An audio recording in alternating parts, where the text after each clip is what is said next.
D4vd aka David. Anthony Burke caught on video. Gotcha as he's on video with friends partying at his mansion, where Celeste was murdered, blaming the stench off a dead body in his mansion, on his bathroom. This is after Celeste is murdered. He blames the smell of this child's decomposing body on his bathroom. And I've got it on video. Good evening.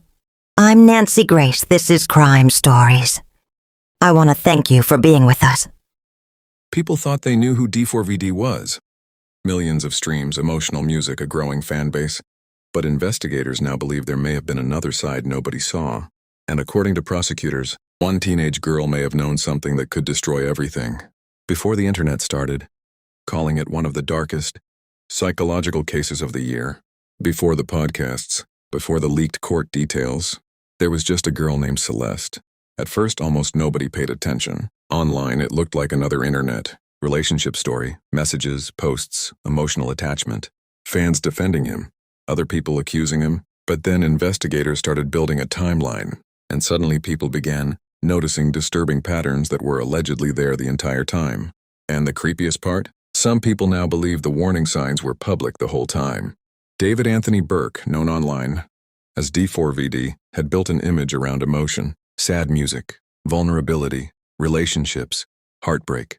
Millions of young fans connected to that image because it felt real. He didn't look dangerous. He didn't sound dangerous. And that's part of why this story exploded online so fast. Because when people hear the word killer, they imagine someone obvious, someone unstable, someone violent.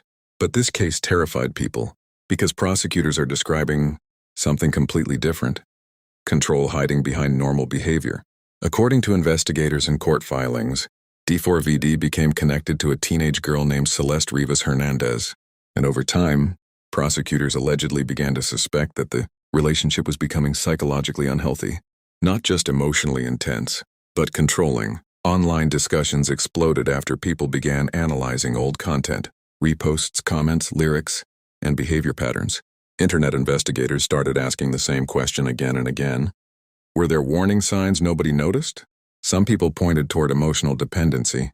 Others talked about manipulation. Others believed there may have been signs of obsession hidden under romantic behavior. And suddenly every old post people once ignored started looking different.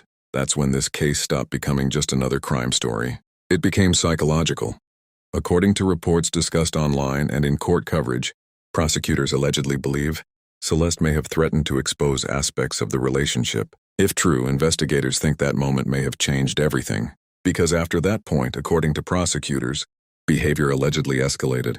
And this is where the story becomes disturbing. Internet discussions started focusing on coercive control, a psychological pattern where one person slowly gains emotional dominance over another person, not always through violence, sometimes through fear, isolation, pressure, emotional dependency, monitoring behavior, making someone feel trapped while pretending it's love. Psychologists discussing the case online explained that coercive control is terrifying specifically because outsiders often don't notice it happening. Friends may think the relationship is simply intense. Social media may still look normal. Photos may still look happy. But underneath, the emotional balance becomes dangerous, and many people online started wondering if that's what happened here. Then more alleged details emerged. Court discussions and media reporting began, mentioning disturbing evidence investigators were allegedly analyzing: purchases, timelines, digital activity, movements, search history, communication patterns. Internet users started creating timelines, trying to connect every public detail together, and suddenly this wasn't just about a crime anymore. It became about hidden behavior. One of the reasons this case spread so aggressively online is because people became obsessed with one terrifying idea. What if dangerous behavior no longer looks dangerous? Years ago, people imagined predators as obvious monsters. But internet culture changed that. Now people understand manipulation can hide behind humor, vulnerability, fame, attractiveness, or emotional openness. And that idea made this case deeply uncomfortable for a lot of viewers online. Because D4vd's public image was built around emotional sensitivity, that contrast shocked people. While podcasts and YouTube channels debated the psychology behind the allegations, another thing started happening online. People began digging through older content, searching for red flags. Lyrics, videos, emotional posts, strange captions, reposts, deleted content. Even facial expressions during interviews were suddenly being analyzed. Some people believed the internet was reaching too hard. Others believed hidden signs really were there all along. But this is where cases like this become dangerous online, because eventually the internet starts turning theories into facts. And that's important to remember here. D4vd has pleaded not guilty, and prosecutors' claims are still allegations until proven in court. But despite that, public opinion online moved incredibly fast. One reason was the emotional nature of the allegations themselves. Another was the age of the victim, and another was the psychological angle attached to the case. People weren't just discussing evidence. They were discussing behavior, how obsession forms, how control develops, how manipulation escalates, how emotional dependency can become dangerous. That's why this story spread beyond true crime communities and entered psychology discussions too. Then came another disturbing layer. Internet users started comparing the alleged behavior patterns in this case to other famous cases, involving coercive relationships and hidden manipulation. Suddenly people were connecting similarities across different crimes. And one phrase kept appearing again and again. The warning signs were there. But were they really? Or are people only seeing patterns now because they already know the outcome? That question divided the internet. Some people argued hindsight changes everything.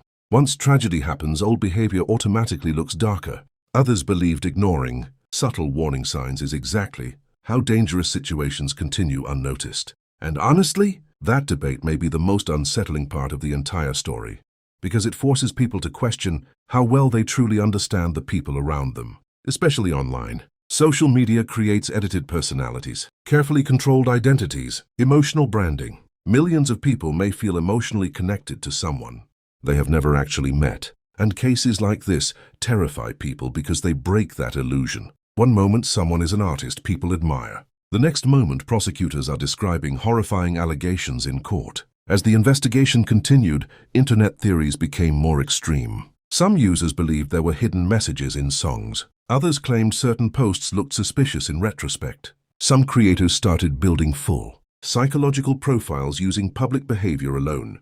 And this is where the internet sometimes becomes part of the story itself. Because true crime online no longer works like old television documentaries. Now thousands of strangers investigate together in real time.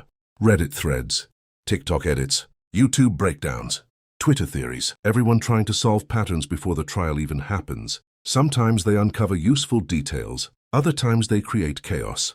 But regardless, this case became massive because it combined three things: internet.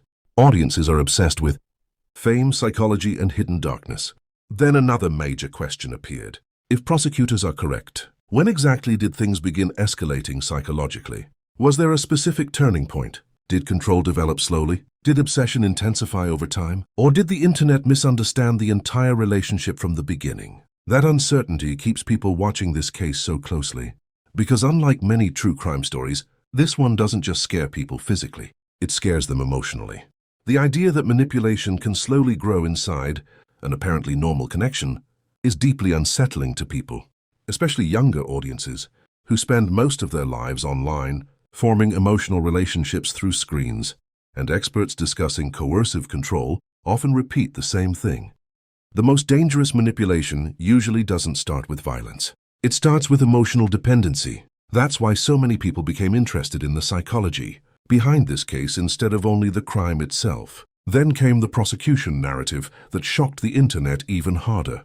According to reports, prosecutors allegedly believe the victim may have become a threat to D4vd's image and future. If true, investigators think fear of exposure may have played a role in escalation. That theory exploded online instantly, because suddenly the case wasn't just about obsession anymore. It became about image, public identity, reputation, fame, control, fear. And people started asking another terrifying question. How far will someone go to protect the version of themselves the world sees? That question alone turned this into one of the most heavily discussed psychological crime stories online. Even now, people continue analyzing every update, every hearing, every statement, every leaked detail. And the internet still feels divided. Some believe the psychological signs were obvious. Others believe online communities are creating narratives too early. But either way, one reality remains true. This case permanently changed how many people online think about parasocial relationships, emotional control, and internet personas. Because the scariest stories are never just about violence. They're about hidden transformation, about realizing the person everyone thought they understood may have been someone completely different underneath. And maybe that's why this case keeps spreading across the internet. Not because people only want answers, but because they want reassurance. Reassurance that dangerous people are easy to recognize. Reassurance that warning signs are obvious. Reassurance that manipulation always looks dark from the beginning, but real life rarely works that way. Sometimes the most disturbing stories are the ones that looked normal right until the end.